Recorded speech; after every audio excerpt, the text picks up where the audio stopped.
All right, let's dive into the world of international relations. Whether you're just starting out in your studies or maybe you just need a good refresher, we're going to break down the absolute core ideas of IR. We're talking the big theories, the key players, and most importantly, how all of this connects directly to your own future. So let's get started. This is really the central question, isn't it? When you look around, you see everything from global health crises and climate change to massive trade deals and military alliances. Our world is this incredibly complex web of interactions. And the whole point of studying international relations is to get the tools you need to start untangling it all. So here's our roadmap for this explainer. We're going to start with the basics, defining what the discipline even is. Then we'll get into its most fundamental and maybe most surprising concept, anarchy. From there, we'll check out the major theories, look at all the different actors on the world stage, and then we'll bring it home by connecting it all to real-world career paths and the role you can play in what's next for our world. Okay, section 1, what exactly is international relations? Before we can analyze the world, we kind of have to agree on what we're even talking about, right? At its most basic, IR is the study of relationships that cross national borders.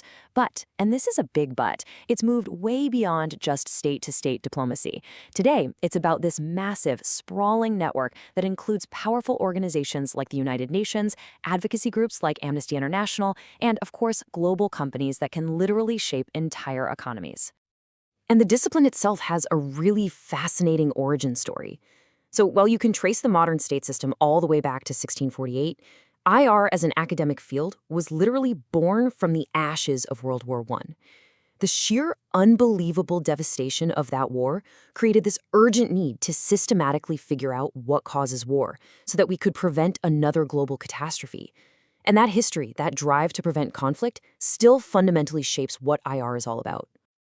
All right, now we're going to tackle the foundational concept of IR, and it's one that really surprises a lot of people when they first hear it. And that concept is anarchy. The scholar Richard Ashley called it the anarchy problematique.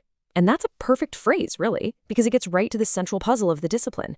If there's no global government, no world police force to call, how is any kind of order or cooperation even possible? The political scientist Kenneth Waltz called this the Great Divide. Think about it. Domestically, inside a country, we live in a hierarchy. There's a government that makes and enforces laws.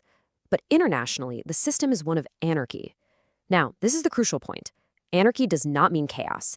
It simply means there is no authority above the states. And because of that, every single state has to rely on self-help for its own security. That single fact powerfully shapes, well, all of global politics. So if we're living in this anarchist system, how do we explain why nations cooperate on trade one day and then compete for military dominance the next? Well, this is where theory comes in. A good way to think about theories is not as absolute truths, but as different analytical lenses. Each one brings certain parts of the world into sharp focus, while maybe leaving other parts blurry. And here are 3 of the heavyweights. First, you have realism, which sees the world as a constant, competitive struggle for power and security. Realists look at current rivalries between great powers and say, yep, that's just how the system works. Then there's liberalism, which argues that, hey, cooperation is totally possible through institutions like the World Trade Organization and through shared interests, like fighting climate change.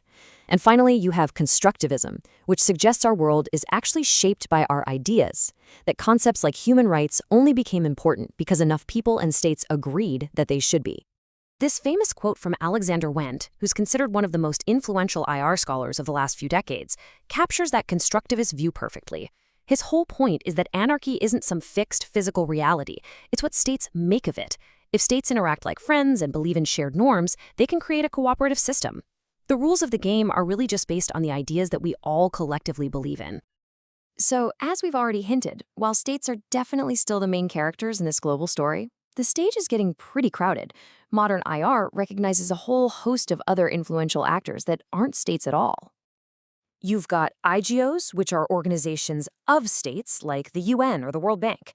Then you have NGOs, like Doctors Without Borders, which are independent from states and can put a ton of pressure on them over specific issues. Then you throw in massive multinational corporations, influential social movements, and even powerful individuals, and you quickly see that the state is no longer the only game in town. Okay, so let's shift gears from the theoretical to the practical. What can you actually do with all this knowledge? Well, An IR degree opens up a world of possibilities. Literally. The classic path, of course, is diplomacy. As a foreign service officer, you're on the front lines, representing your country, analyzing events as they happen, and negotiating everything from huge trade deals to fragile peace treaties. It's basically the daily practice of IR. But maybe you want to tackle problems that are bigger than any one country. In that case, you could work for an IGO, like the World Health Organization. There, you're not representing a single nation, you're helping coordinate a global response to issues like pandemics or world poverty. And for those who are really driven by a specific cause, working for an NGO offers a super powerful way to make a difference. Organizations like Human Rights Watch operate independently to advocate for change, manage projects right on the ground, and hold powerful actors accountable. And you should never underestimate the private sector. Your understanding of global politics, different cultures, and economic systems is incredibly valuable to multinational companies. They need people who can help them navigate foreign markets and assess political risk before they invest millions of dollars. And of course, there's the world of national security.